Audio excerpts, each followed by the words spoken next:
युधिष्ठिर धर्म ज्याला म्हणतात त्याच्या समोर येऊन उभा राहिला. पंच पांडवातील ज्येष्ठ पांडव युधिष्ठिर, मी आपल्याशी युद्ध करण्यास उत्सुक नाही. किंबहुना आपण आमच्या तोला मोलाचे योद्धे नाही असं आम्ही समजतो. तेव्हा आमचा मार्ग सोडा. धनुराई पार्थाशी आम्हाला युद्ध करायचंय. धर्मराज, मी आपल्या तोला मोलाचा नसेल असं आपल्याला वाटतंय, पण रणभूमीवर कोण लहान आणि कोण मोठा हे युद्ध कौशल्यावर ठरलं जातंय. मरणाची भीती तुम्हाला असेल तर शरणागती पत्करा आणि माघारी करा आणि अंतुराला खेळलेल्या रोगावर जाऊन निद्रिस्तावस्थेत राहा. युधिष्ठिरा, जिभेला लगाम द्या. कारण अंगराज कर्ण जर का मृत्यूला घाबरला असता, प्राणांची आशा जर का मनी बाळगली असती, या रणकंदनात उडी केव्हाच ठोकली नसती. युधिष्ठिर म्हणे युधिष्ठिर, पंच पांडवातील ज्येष्ठ पांडव. धर्म, युधिष्ठिराचा धर्म झाला. या अधर्माच्या पुतळ्याला धर्माचं नाव देऊन या विश्वास नावलौकी कमवण्याचं कर्तव्य युधिष्ठिर तुमच्या कधी घडतंय. नेमकं आपल्याला काय म्हणायचंय, कुठच्या मुद्द्यावर ओठ ठेवून बोलायचंय ते स्पष्टपणे शब्दांना मोकळी करून द्या. नक्की. धर्म तुमच्या समोर पहाडाप्रमाणे उभा आहे. मग ज्यावेळी गुरु द्रोणाचार्य आपल्यापर्यंत आले, अश्वत्थामा मेला का रे असे शब्द त्यांच्या मुखातून बाहेर पडले. मग अश्वत्थामा जिवंत असताना सुद्धा अश्वत्थामा मेला म्हणून आपल्या मुखातून शब्द बाहेर पडले.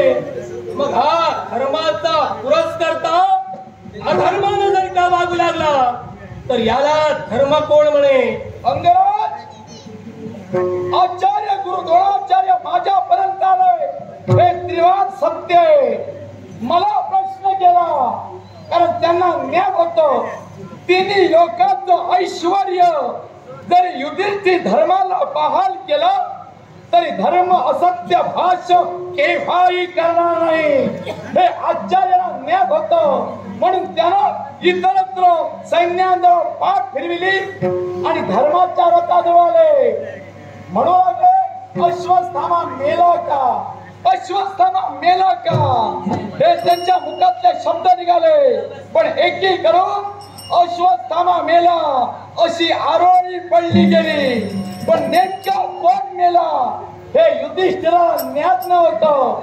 गुरुदेवतेच्या प्रश्नाला अनादर होऊ नये म्हणून मी म्हणालो, नरवा कुंजरवा म्हणजे पशु मेला की मनुष्य मेला हे ज्ञात नाही, पण अश्वत्थ नावाचा कोणीतरी मेला.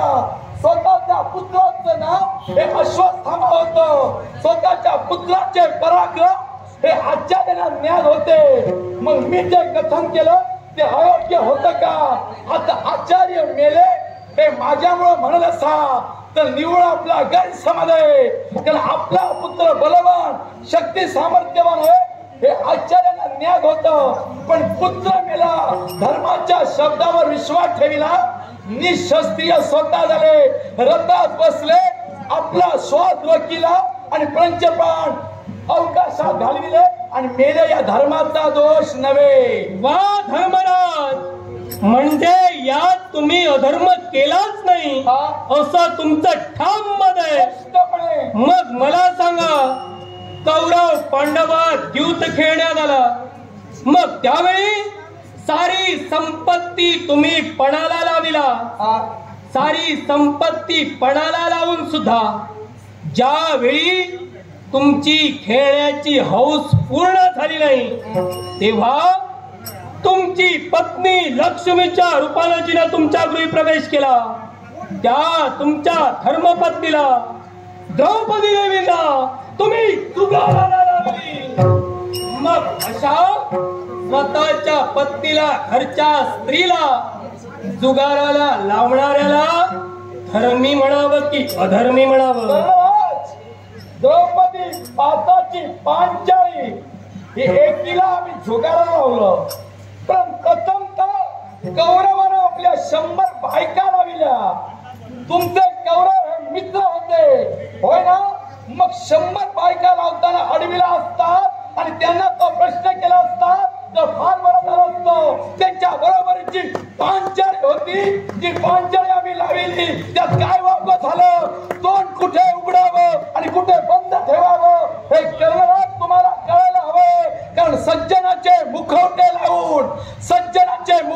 लावून पोटात पापाचा लवळे ठेवणाऱ्या करणारा तुझं कौशल्य युधिष्ठिर धर्माच्या अंगी नाही. धर्मराज म्हणे कौरवांनी स्वतःच्या 100 बायका लाविल्या, पण कौरवेश्वर प्रत्येक द्यूताचा डावा विजयी होत होते. मग विजयी होत असताना त्यांनी त्या द्यूतात स्वतःच्या आत्मविश्वासावर स्वतःच्या पत्न्या लाविल्या आणि ते विजयी झाले. पण त्या द्यूताचा प्रत्येक डाव पांडव हरत असताना सुद्धा, त्यांचा मानसिक तत्व खर्चीकरण झालेला असताना सुद्धा कोणत्या विश्वासावर पंचपांडवांनी पत्नी लावली? कारण त्यासाठी क्षत्रिय कुलात जन्म घ्यावा लागतो. तुमचा जन्म कुठच्या कुलात झाला हे तुम्हाला ज्ञात नाही, पण मी शास्त्र म्हणतोय. तुम्ही म्हणता मनाचं खच्चीकरण झालं, मन एका स्त्रीचं दुखावलं गेलं, असं असताना दुधाचे नाव हे पुढे का सावले गेले? त्यालाही कारण आहे. क्षत्रिय म्हटल्यानंतर युद्ध करण्यासाठी माघारी येऊ नये, शिकार करण्यासाठी माघारी येऊ नये आणि दूध खेळण्यासाठी माघारी येऊ नये. तो खरा जातीवंत क्षत्रिय. मी जातीवंत क्षत्रिय आहे म्हणून माघारी आलो नाही. जातीवंत क्षत्रिय म्हणून तुम्ही माघारी आला नाही, सर तुमच्या मुखातून शब्द बाहेर पडले. यासाठी क्षत्रिय कुलात जन्माला यावं लागतं. म्हणे ते ऐरागैराचं काम नव्हे, पण ज्या देवतेला तुम्ही भजता, ज्या देवतेला तुम्ही पुजता, नव्हे तर तो देव पंच पांडवांना स्वतःच्या गळ्यातील ताईत म्हणून जपतोय, त्या देवाच्या जीवावर तुमच्या उड्या. मग धर्मराज या देवाच्या 7व्या अवतारात म्हणजे प्रभू रामचंद्र अवतारात ज्यावेळी लंकाधीश रावणानं सीता माईचं चौर्य कर्म केलं, हरण केलं, त्यावेळी प्रभू रामचंद्र वनवासात होते. मग वनवासात असताना त्यांना सुद्धा वानर सेनेचं सहाय्य घ्यावं लागलं. त्या देवानं त्यावेळी जर का विचार केला असता, यांचा तर जन्म पशुयोनीत झाला, हे जातीवंत क्षत्रिय नव्हे, मग यांचं सहकार्य देवानं घ्यावं कसं? हा विचार जर का देवानं त्यावेळी केला असता तर सीतामाई देवाला कधीच मिळाली नसती. मग प्रभू रामचंद्राने यात भेदभाव केला नाही. तुम्ही करणारे कोण? आम्हाला सहाय्य करा म्हणून आम्ही तुमच्याजवळ विनंती कुठं करतोय? मी तुमच्या कुळाबद्दल बोलण्याला कारण काय माहिती आहे? आठवा तो प्रसंग, ज्यावेळी शस्त्र स्पर्धा हस्तिनापुरात भरल्या गेल्या, त्यावेळी नामवंत विरोधी 100 कौरव 5 पांडव यांच्यानी आपलं युद्ध कौशल्य दाखविलं. कोणी उड्डाण करून बाण सोडिले, कोणी रथावरून सोडिले, कोणी भाला फेक केला, कोणी अश्वावर आरूढ झाला. अनेक जण वीर हे पायदळी चालून युद्ध कौशल्य दाखविलं. धारेदार तलवारीनं कसा वैरावर वार करावा हे कौशल्य दाखविलं. आणि ऐन रंगात शस्त्र स्पर्धा भरली गेली आणि त्यात तुम्ही ताट मानेनं पुढे आला आणि मी हे युद्ध कौशल्य करून दाखवू शकतो. त्यावेळी ज्येष्ठ व्यक्तीच्या मुखातून शब्द निघाले, ही जी स्पर्धा आहे ही शस्त्र स्पर्धा आहे, ती जातीवंत क्षत्रियांची आहे, ही सुताच्या घराण्याची नव्हे. मग सूत म्हटल्यानंतर मान खाली का घातला? तिथं तुम्हाला शिक्का बसला. तुम्ही सूत धर्मराज, सूत पुत्र मला हिणविण्या झालं, पण मित्र सुयोधनानं अंग देशाचं राज्य आम्हाला बहाल केलं. आम्ही राजा सुद्धा झालो, पण यावर आम्ही टेंबा मिरविणार नाही किंवा यावर आम्ही क्षत्रिय म्हणून सुद्धा कोकणणार नाही. पण त्यावेळी नव्हे तर प्रत्येक वेळी क्षणोक्षणी पदोपदी झालेला सूत पुत्र म्हणून या कर्णाचा अपमान आणि तो अपमान दूर करण्यासाठी साऱ्या पांडवांवर विजय अंगराज कर्ण मिळविणार हे आमचं भांडण आहे कौरव पांडवांचं, हे भक्त भांडण आहे. त्या पितृत्वाचं नातं तू जोपासला असली, पण मी तुला एकच सांगतोय, स्वतःच्या हक्कासाठी लढणं हा गुन्हा नव्हे. मग हक्कासाठी लढे, भरत संघाचा कील मिळवण्यासाठी तुझ्याशी संघर्ष करावा लागला तरी चालेल. विश्वास सर्व श्रेष्ठत्वाचा नातं म्हणजे मित्रत्वाचं नातं, आणि ते मित्रत्वाचं नातं या विश्वास अबाधियाबाद ठेवण्यासाठी मित्र जरी चुकला असेल तरी त्याच्या बाजूला सक्षमपणे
शब्द दिलाय, आज तुझे गुलामी ती.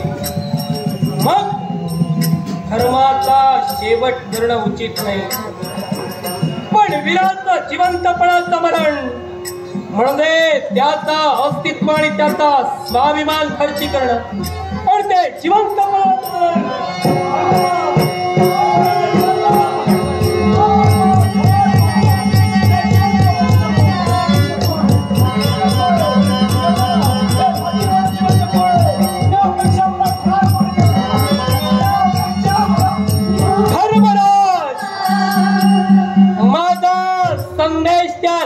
हाताच्या बाहुल्याला द्या. अंगराज कर्ण ताप्ती तलवार बनून या रणांगणी मार्ग प्रतीक्षा करतोय. अंगी हिंमत असेल, ताकद असेल,